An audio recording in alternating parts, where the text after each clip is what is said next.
సదాశివసమారంభాం వ్యాసశంకరమధ్యమాం అస్మదాచార్యపర్యంతాం వందే గురుపరంపరాం. జ్యోతిష్ శాస్త్రాన్ని భావితరాల వారికి ప్రసాదించిన ఋషుల యొక్క పాదపద్మాలకి నమస్కారం చేసుకుంటూ, అలాగే నాకు ఈ జ్యోతిష విద్యను నేర్పిన గురువర్యులు జ్యోతిష బ్రహ్మ కీర్తిశేషులు శ్రీ ఏరంకి సూర్యనారాయణమూర్తి గారు, సూర్య శ్రీ దైవజ్ఞ గారి యొక్క పాదపద్మాలకి నమస్కారం చేసుకుంటూ, ఓం శ్రీ మహాగణాధిపతిర్మహా శ్రీ గురుభ్యో నమః. హరి ఓం. వీక్షకులందరికీ నమస్కారం.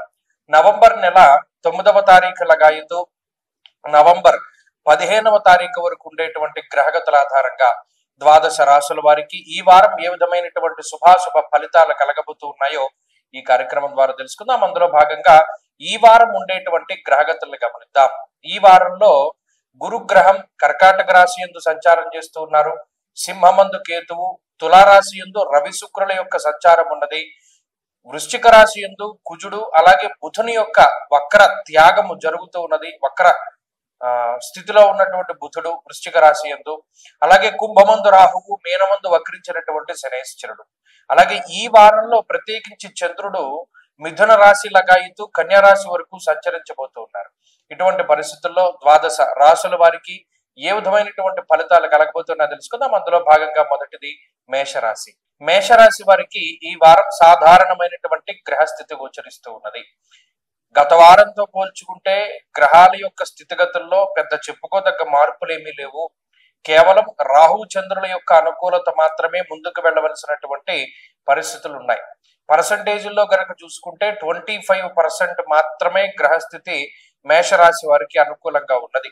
అంటే పాస్ మార్క్ కూడా రాలా. ఎందుకంటే ఈ గ్రహస్థితి ఎలా ఉన్నది అంటే, అటు ఏలినాటి శని ప్రభావము, అష్టమ కుజుడు, అష్టమ బుధుని యొక్క స్థితి, సప్తమ స్థాన స్థిత రవి, సప్తమ మందు ఉన్నటువంటి శుక్రుడు, అలాగే అర్ధాష్టమ గురుడు, ఇలా ప్రతికూలించేటువంటి గ్రహాలు ఎక్కువగా ఉన్నప్పుడు 25% మాత్రమే బలాన్ని గోచారమందు కలిగి ఉంటుంది మేషరాశి.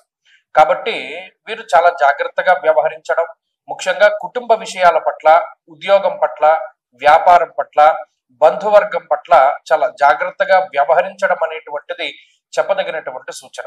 ఎక్కడా కూడా ఉత్సాహాన్ని మాత్రం కోల్పోకూడదు. ఎప్పుడు ఉత్సాహవంతంగానే ముందుకు వెళుతూ ఉండాలి. ప్రత్యేకించి ఇతరులపై ఆధారపడి ఏ పనిని ప్రారంభం చేయకూడదు.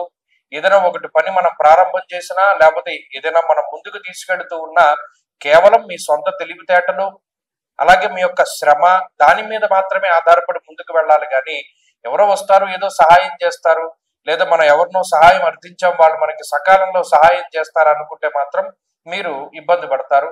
ఎందుకంటే ఇక్కడ సపోర్ట్ అనేటువంటిది దొరకడం లేదు. ప్రత్యేకించి మానహానిర్ మనక్లేశ, ప్రత్యేకించి మిమ్మల్ని ఇబ్బంది పెట్టడానికే ప్రతి ఒక్కళ్ళు చూస్తారు. మీ యొక్క మంచి పేరుని పాడు చేయడానికో, లేదు మీరు చాలా పంక్చువల్, మీరు చాలా క్రమశిక్షణగా ఉన్నారని అందరూ అనుకుంటూ ఉంటే దాన్ని పాడు చేయాలని చెప్పి ఇతరులు ప్రయత్నం చేస్తారు.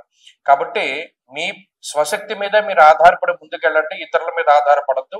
అలాగే ఏదైనా ఉద్యోగ మార్పు, వ్యాపారంలో మార్పు చేయవలసి వచ్చినప్పుడు 1-2 సార్లు ఆలోచన చేసి ముందుకు వెళుతూ ఉండడం చెప్పదగినటువంటి సూచన.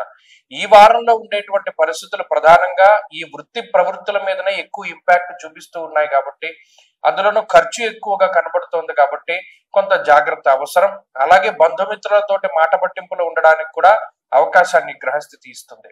మేషరాశి వారు ఈ వారంలో మరింత అనుకూలమైనటువంటి ఫలితాలని సాధించడానికై అర్ధాష్టమ గురుని యొక్క దోష నివారణకై దక్షిణామూర్తి యొక్క ఆరాధన ఎక్కువగా చేస్తూ ఉండడం చెప్పదగినటువంటి సూచన. ఈ వారంలో కలిసి వచ్చేటువంటి రోజు ఆదివారంగా చెప్పవచ్చును. అదృష్ట సంఖ్య 5, అదృష్ట వర్ణము తెలుపు. తదుపరి వృషభ రాశి.